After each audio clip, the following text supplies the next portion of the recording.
Well, thanks everyone. I'm really excited to be here. I'm honored to kick off this morning. We're going to be talking about content today, which is one of my favorite things to talk about in the e-commerce space.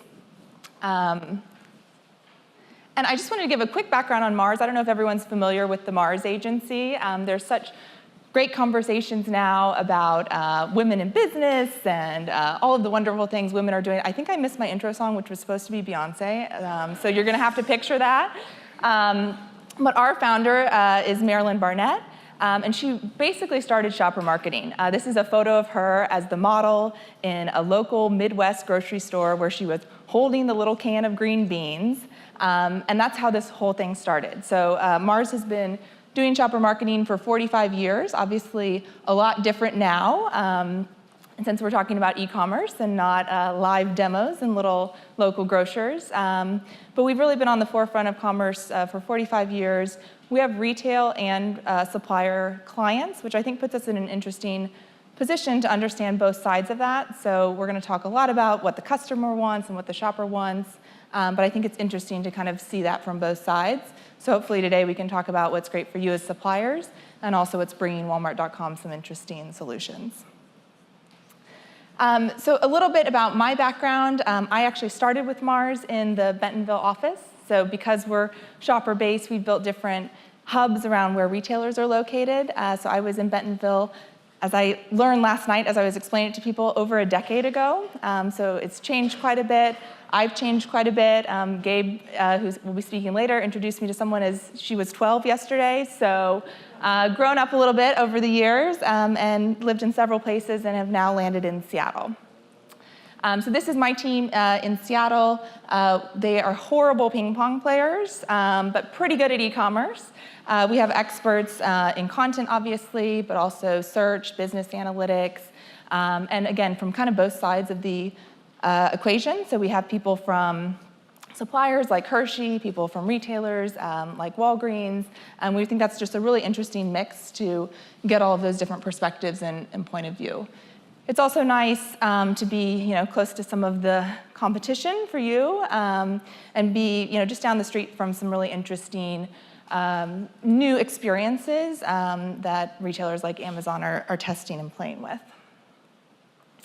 And everyone had such cute pictures of their families yesterday that I begged Amanda to let me put in one of my son Lincoln. So this is him at one of my favorite e-commerce experiences, which is Warby Parker. I'm a big fan of the brand. I couldn't pull off the clear glasses like Colin had, but I think Lincoln does pretty well. And I think it's interesting for me when we think about e-commerce of just all of these blurring of lines and different experiences that people are having. So are you guys familiar with Warby Parker? It's an online glasses, yep. And now they are wildly successful with their physical stores as well. I think to Jeff's point, all about the experience and how you have that experience, whether it's in store or online. So today we are here to talk about content. The whole day and the whole line of speakers is great. I was trying, though, to explain this to my sister on the way over this weekend. And she said, well, what are you speaking about? And what's the conference? And I said, well, we're talking about optimizing online content and kind of blah, blah, blah going on the whole spiel. And I stopped and I could just hear her rolling her eyes over the phone. And she's like, God, that's a lot of buzzwords. So I tried to go through the presentation and take out all the buzzwords. I'm not going to say low-hanging fruit. I wanted to add Wild West from yesterday, but didn't have that one on here. So I tried to pull them all up front so we could get them out of the way and really just focus on content. And I don't know if content is a buzzword yet, but it's definitely something that we're talking to our clients about on an almost daily basis. So it's something I think that's really important. And I think it's something that's still relatively undefined. So I bet if I surveyed everyone in this room, what do you mean by content, or what are your organizations doing around content, I think everyone might define it a little bit differently. And my biggest question when I started this was, what is the difference between content and just advertising? Like when we say content, aren't we just talking about what we do every day in marketing and advertising? And I think it's a little bit different. So advertising for me is on the left. That's the brand with the megaphone, sometimes yelling at our consumers to say, this is what we want you to hear.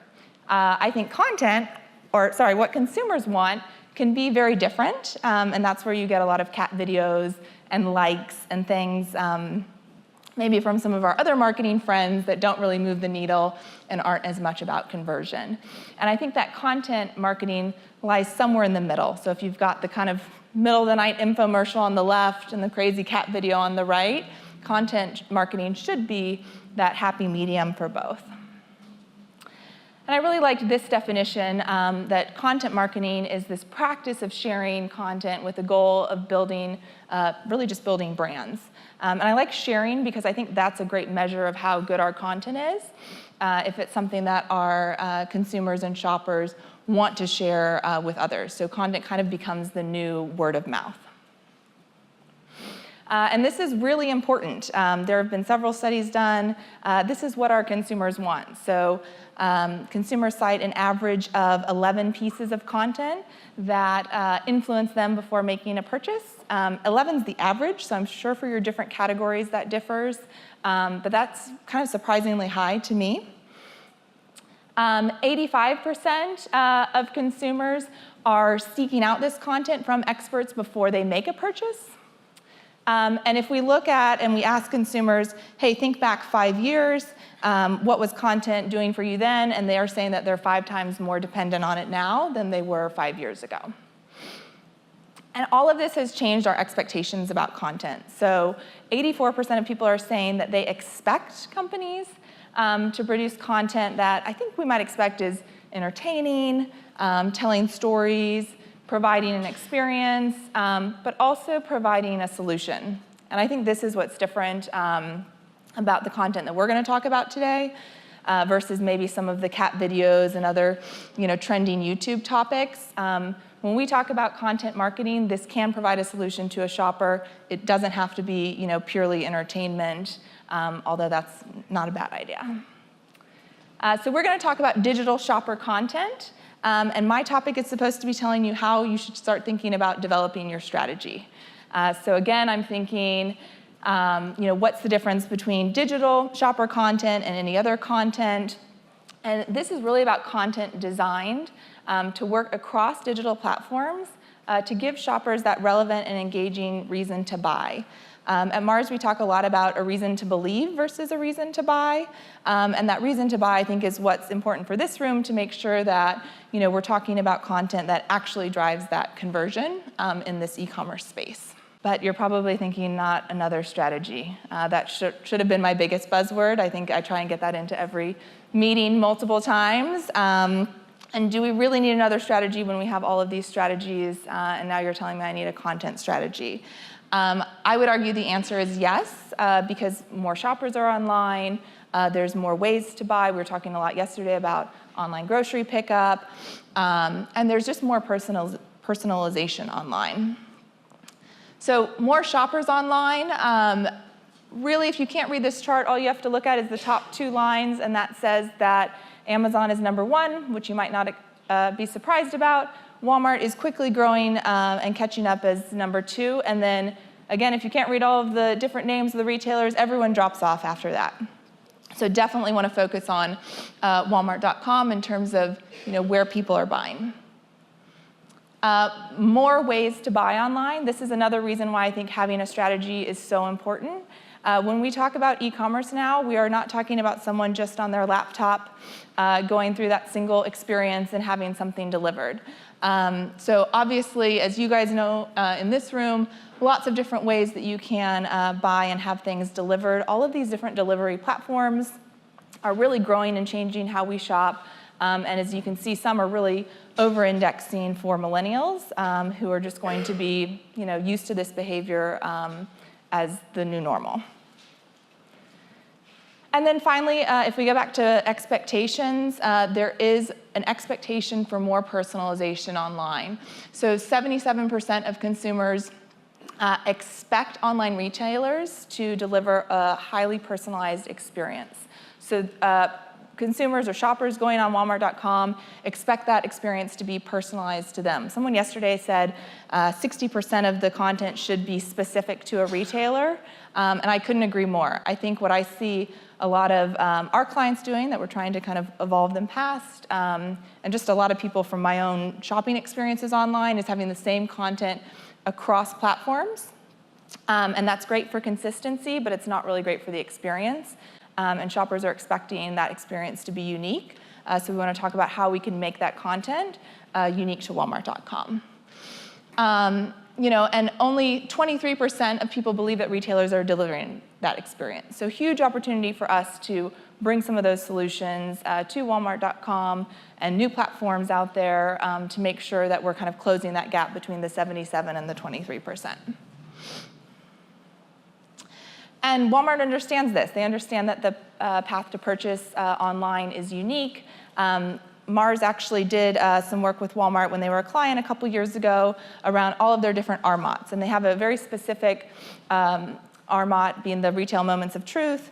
They have a specific journey that maps out those RMOTs for the online path.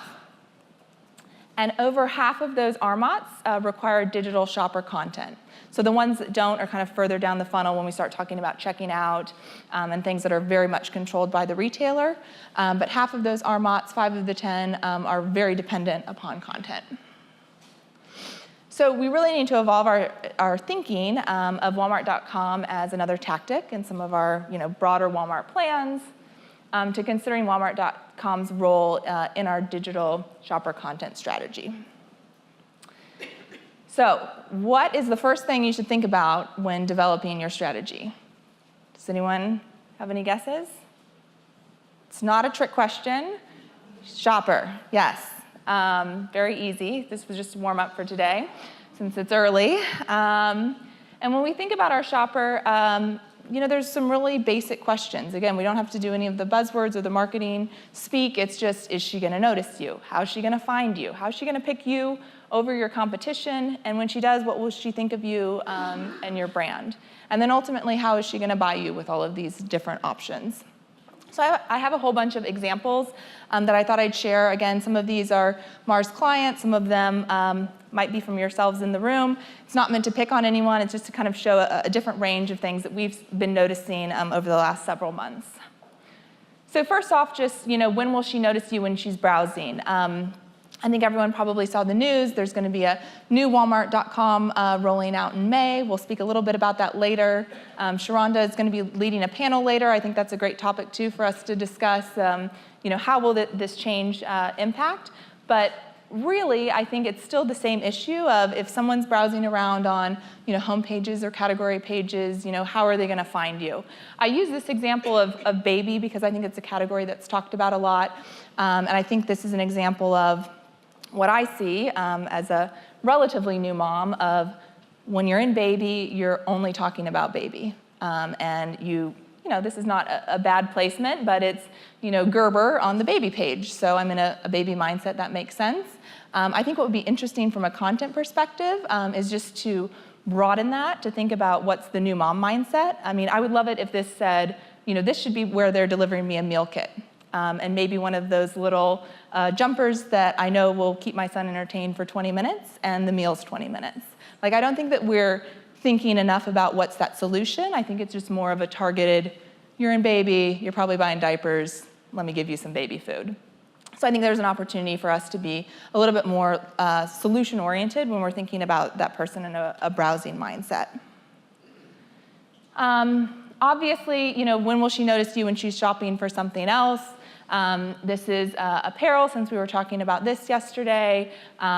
Cute top, the sleeves. I love the sleeves.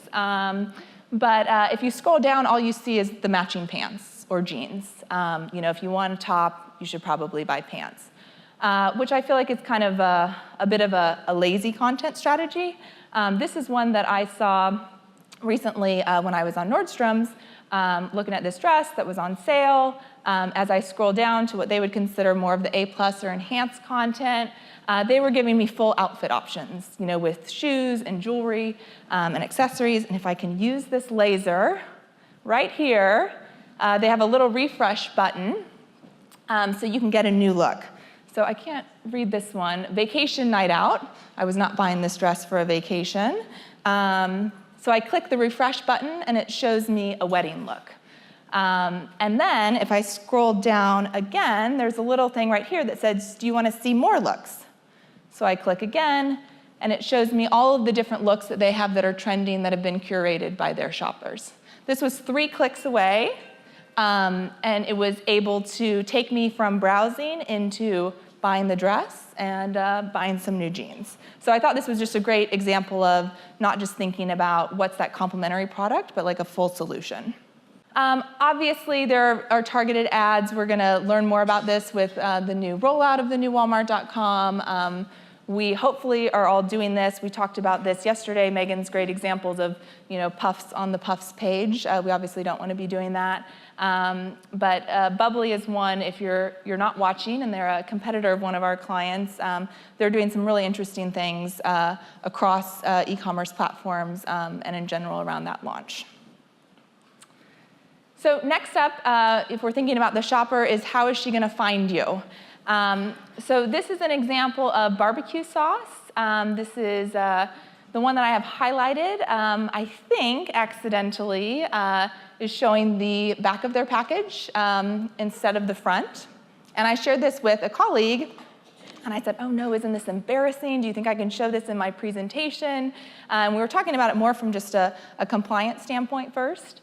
And then we started saying, they do actually stand out. And if we knew that the Walmart shopper was maybe more concerned about ingredients or health benefits, and this product was delivering that, maybe that's actually an interesting strategy of showing a different angle or a different pack. I don't think so. I think they've recently fixed this. So maybe not the best example, but I would challenge you to kind of think about what are ways that you can stand out so that it's not just a sea of different barbecue sauces or whatever your product is. Next up for how she'll find you, we talked a lot about search yesterday. I thought this was a great search example. I could not find an example of any of this on Walmart. So I think it's a great opportunity for us, even in this Mentos example. So what's interesting about this is they have added Easter basket candy to their title right before Easter. So Mentos is probably not what I would think of as a candy. Certainly not Easter basket worthy, but this came up in my search when I was looking for Easter basket candy, and I thought that was super smart of them. I went over to Walmart because I was working on this presentation, and they had not done the same thing on Walmart.com, which I think was a miss. So it's interesting if we think about occasions and some of these really easy things that we can do. I think this was a good example of kind of a quick win for them. And then it came up yesterday at the end of the day in the panel, voice. This is definitely something we at the Mars agency are spending a lot of time and investment on, and that huge dynamic of what's going to change when someone is speaking more than they're typing. And when we think about search and when we think about content, obviously how we ask for something, a lot of times even omitting a brand name is going to be very different. So we're watching this very closely, and there are things that you can do right now on your product pages, for example, to change the tone of your language so that it's more searchable through organic search with voice as well as traditional. So next up, number 3 is what is she going to think of you? I mentioned Bubbly. I hate to give them too much credit because they are some competition for us, but I just think they've done a really nice job. And since we're sharing among friends and wanting some different learnings, I want to feature them as an example because I think they've done a nice job of bringing their brand personality across touch points, including their product pages. So I know when we have conversations with our clients, especially the brand teams, I think they kind of glaze over when we start talking about this and think, okay, now I'm just talking about the bullet points on Walmart.com. That's not super exciting. So I wanted to show this as an example of you can get your brand personality out there. I know Nathan's going to be talking from Hasbro about A+ content later. I think there's some really interesting things that you can do with this enhanced content, and this is just taking their national campaign and giving that tone throughout the whole experience. Next up is brand benefits. This is a slightly different way of doing this, but Red Bull, if you know Red Bull, has, again, a very interesting brand tone, very known for that. So they're able, actually, if I go back, they have this feature where you can kind of scroll over some of the images and see some different brand messages and brand benefits from them. So just another way, if you're working with your brand teams, to say does not have to be just, basic product shots and bullet points. And then I have a couple examples from Snickers. Again, I think they are doing this really nicely around showing different usage occasions. This is probably not a photo that existed outside of the e-commerce space. I think this is my plug for it's great to generate new content specific for your product pages and for your whole e-commerce experience. This is not something they're showing on national TV or probably on their website, but as you're spending, 7 seconds or less making these decisions and can scroll over the product images, you quickly see that, especially for this 6-pack, that, yeah, maybe I do need more than one Snickers because I'll keep one in my car. Another Snickers example, and again, I think this is a great example of content that's designed for this platform, is having this game day satisfaction call out. This is, a clear enough image, pretty basic image, but again, in that product tile section of content, really easy to see, and you get some of that seasonal relevancy. So you could imagine updating that for different seasons throughout the year. There are the basic bullet points. It's not something that maybe the brand teams want to talk about. It's not the most glamorous part, but we need to make sure that she understands what she's buying. If you spend 30 minutes looking at categories outside of your own, which I would encourage you to do, you will see a million good and bad examples of this. And I think just as we're consumers ourselves in shopping, looking for these types of things, it's really interesting to see how people are doing it well or not. So she understands you, or she'll choose you if she understands you. I think we also have a huge opportunity for her to choose us if we show that we understand her. Again, I couldn't find a ton of great examples of this, so I think this is an opportunity. But even just connecting with kind of the rushed mom mindset, running out, stock up and save, I thought that was kind of a nice line connecting to that. But I could imagine a lot more opportunity here, especially as we think about content from, let's say an Amazon versus a Walmart versus an Instacart. There's definitely different shoppers across those platforms, different mindsets, different trip types, just like we would have in store. And I think if we can demonstrate that understanding and connect with her lifestyle, we can definitely have more conversion for our brands. We talk a lot about content and how much is appropriate based on this setting. Typically, the rule is, shorter is better. This is my plug for please don't put your 30-second TV spot on your product page. Hopefully, we're not doing that. But this was a nice example from Larabar. This is a 17-second spot. I won't play that. But I think there's some nice kind of 10 to 15-second content. We actually just created a series of 6-second videos for our Nestle client that is just the product spinning with huge brand benefits, really quick, really easy to digest. There's not a ton that you can say about water. So for that category, it's really important to be very brief and concise. And then the last one, around, why is she going to choose you is if she trusts your reviews. There's definitely things that you can and should be doing about managing your reviews, responding to reviews, all of that. But I wanted to call out this example. There are also different options for influencer content online. Bill from Gen.video is going to be talking a lot about that later today. I think it's really interesting to think about, how do you take something that you don't have any control over, which is your reviews, and maybe add content to supplement that that has that same authenticity. So, having influencer content that lives as a video is a great way to have kind of a controlled review message and have content that is still pretty differentiated for this space. So I think it's pretty effective and stands out a lot. And then last up is just thinking in terms of your content, how is she going to buy you? Or how is he going to buy you? How is the shopper going to go through the experience? And what are those different options for purchase? So this is an example. I was looking for Legos for my nephew to send to him for his birthday. I type in Lego on Walmart, and it immediately takes me to this image in the middle, which is the Lego brand store. So instead of to a product page, I'm directed to the brand store. I actually noticed that they have Legos for 1.5 to 4-year-olds, which I didn't know, so I added some of those for my son. They upsold me through this brand store.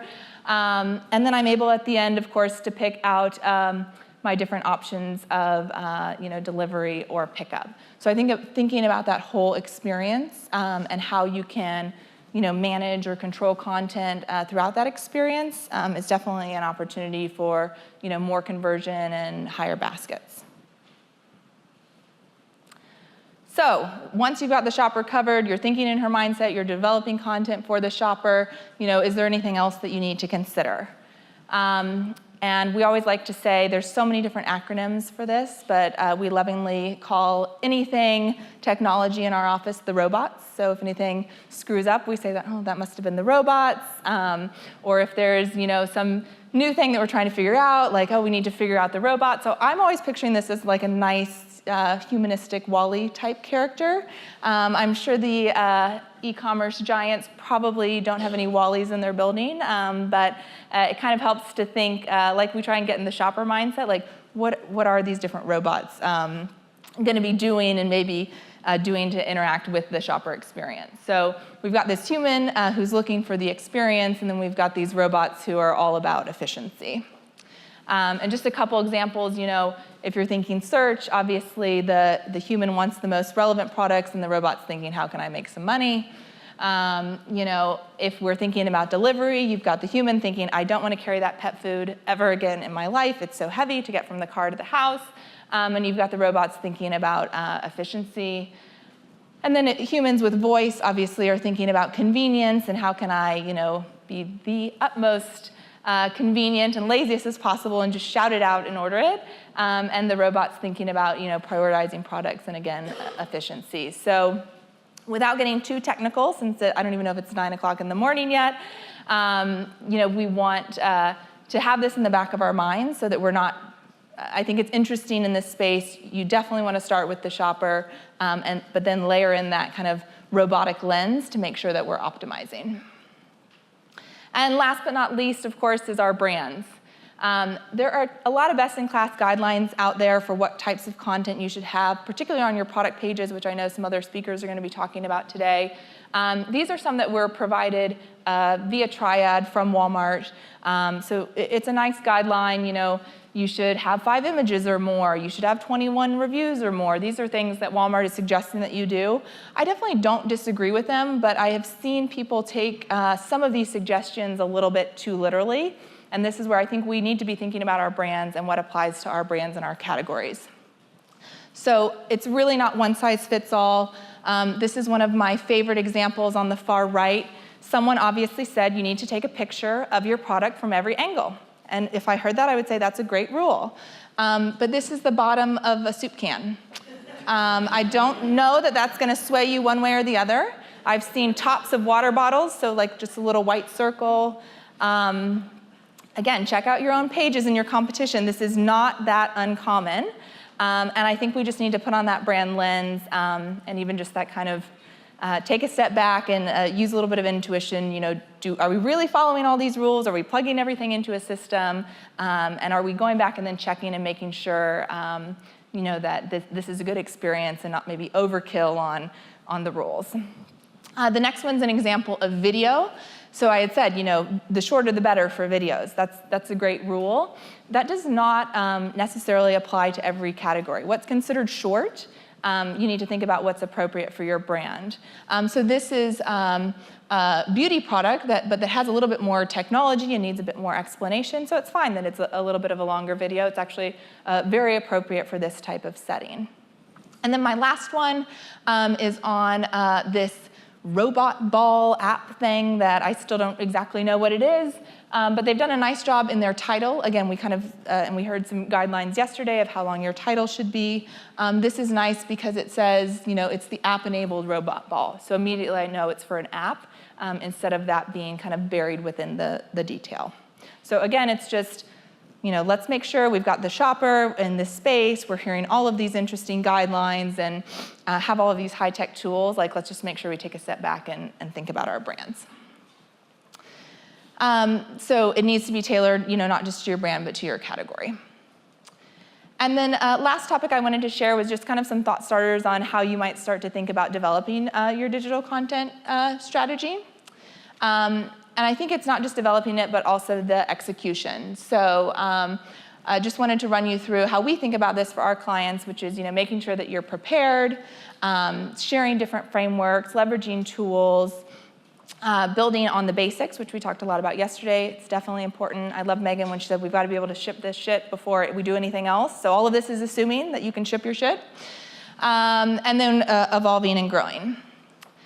So first up is just being prepared. So we've talked a lot about content. Again, this is assuming that we're kind of ready to go. We do not want to be developing content strategies or wasting our time on content before we kind of understand our business and the health of our business on Walmart.com, especially relative to the competition. We always use the Bai example. Have you guys heard of Bai, the drink, B-A-I? Bai was hugely successful on Amazon because they got there really early and upset major players like Coca-Cola and huge beverage leaders. So if you are on an e-commerce platform in the beverage category and you don't know Bai or you don't understand what they're doing, you shouldn't be thinking about what content you have yet. So we offer this free report. Again, I'm kind of picking on Hasbro because they're presenting next. I'm sure they have like a 99 or 100 score, but we have a free report if anyone's interested in one. You can come up and chat with me after. This is an example. You get your score. You've got an 87. You get some recommendations of what you can do, and we're able to deliver that to you. No cost, no obligation to Mars, and just kind of helps you get started to think about what's that health score of your business so that then you're ready to develop content against that. So come find me after. I wore this kind of obnoxiously loud print so everyone could see me without a name tag. The next thing that you want to do is start to think about frameworks. Especially for e-commerce, where I think in a lot of our organizations it's still, relatively new. It maybe sits in different groups. We talk a lot about co-creation of these frameworks. So Megan, again, yesterday was talking about the whiteboard people versus, I think, the just screw it people. I'm more of a whiteboard person. So I would really encourage you guys, if you don't have a framework, or even if you do, to kind of throw it up on a whiteboard, start to think about what's going to work for your organization. So you guys probably have frameworks like this, just for shopper marketing in general, where you talk about what's the role of different retailers and what are you going to do across those different touch points. I think the problem with that is when we think about Walmart.com, it ends up, way down here. You've got a million touch points, a million different fire drills that come up, and then maybe at the end of your list, you're thinking about Walmart.com. Again, it's kind of a tactic instead of as this platform that you need a strategy against. And that becomes an even bigger problem when you think about all of this new competition from other e-commerce platforms. So you've got brands and companies with strategies for Amazon, maybe strategies against new platforms like an Instacart, and you're still thinking of, Walmart.com as maybe one of several priorities that you're doing with Walmart. So again, I think this is something you can work with your agencies, different internal stakeholders on. We certainly do this for our clients. It's looking at what should your content strategy be for Walmart.com, based on your different objectives. Are you trying to convert the competition, get someone new who's browsing? Totally depends on your business and your brands. But then just as you can see, across here, there's tons and tons of different content. So if we think of it just as Walmart.com and that kind of old school, I'm on my laptop mindset, I think we're missing out on the tasties and the shoppable content that lives outside of Walmart.com. So, it's not just about that experience, but how do we drive people, who are on Facebook or other social media to make those purchases and get them there. So, again, I think this is something that can be a lot more successful if you're co-creating it with your different partners so that they're on board, because this does require definitely different collaboration if we're talking about, for example, social content that might live with your digital team. So need to kind of create these things together and just get started. Once you've kind of made sure that your business is healthy, you've built a framework, you also need to look at different tools for efficiency. The White Spider guys are here. They're going to be talking about their tools. There's others that you can use, but I think the efficiency is definitely something that everyone should be thinking about as well. And then we definitely want to make sure the basics are in place. So, you have to update that content that you might have now, your basic content. You need to think about developing new content, and just really making sure that's optimized. Again, my plug for Bill, who'll be speaking later, is start to think about how you are adding on that user-generated content. I think a lot of times we talk about basic content versus enhanced, and a lot of the enhanced content is becoming more, not more basic, but more expected. So I would encourage you to kind of think about that as your starting point versus something a lot further ahead in the future. And then just kind of continue to evolve this as your landscape changes. So Nestle's a client of ours. I mentioned Bubbly. Bubbly is a huge competitor. They came in really big with a Oscars feature advertisement. They had all of their content ready to go. We had to have a strategy in place to respond to that. We're also constantly launching new products. So we're constantly thinking about when we launch a new product, not just what's the content for that new product, but what's the content across the portfolio now. And then also just refreshing that seasonally. I think we should be thinking about content all the time for those purchases throughout the year. So this is a bottle that we feature for Halloween. It doesn't have to be a new product. I think like some of those Snickers examples for game time, it can just be new content. I've seen some clients who have done kind of their big content audit and refresh once a year, and that's great. I would just encourage them to kind of keep doing that throughout the year as well. So why now? I mean, obviously you're all here, so you value this and think that it's important. But I think what's great is, you already control one of your most important retail moments of truth, and that's your product page. We got lots of great tips yesterday from the different speakers of things you can even do on your own. So there's a lot that you already can do that's in your control. Go check for the bottom of your soup cans or whatever that is for you, and make sure you update that. And then I think it's just a really interesting time with the new Walmart.com. I was talking to some people last night. We still don't know, exactly what that's going to mean, but I do think it's a great time to use that and use that within our organizations to have these conversations around content.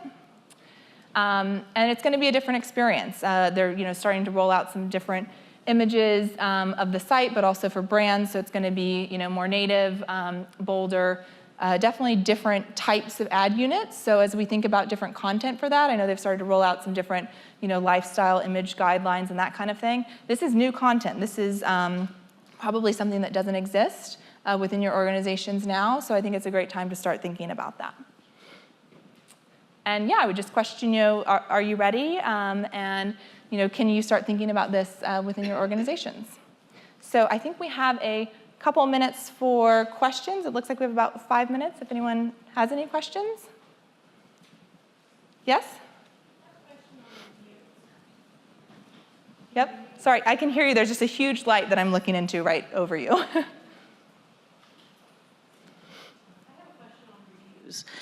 If you have a particular item and it's a single pack, but you also sell it online as a multi-pack, like 4 and quantity of 4, quantity of 10, so forth. Is there any way to consolidate?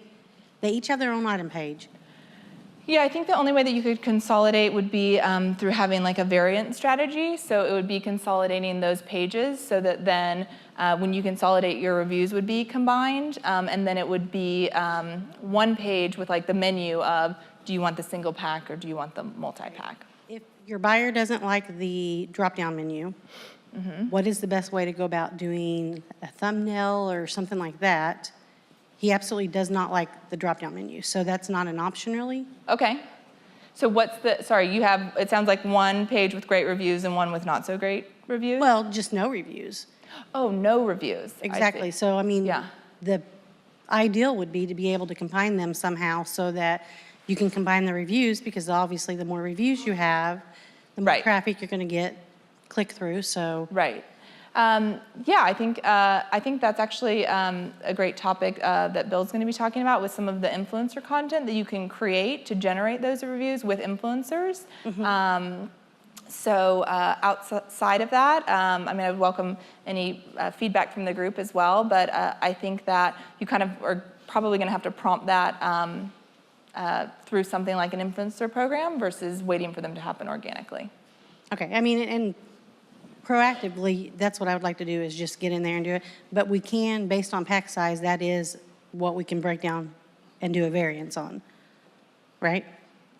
Sorry, was that a question? Yeah, based on the different pack sizes, we can do a variance on that. Yes. If you, Okay, yeah. okay. if you That's put what I them wanted. together. I Yep. knew different sizes and different colors, but I wasn't sure on pack size, so, okay. Great. Any other questions? All right. Well, I'm around all day, and I look forward to meeting you guys and chatting with you. Thank you.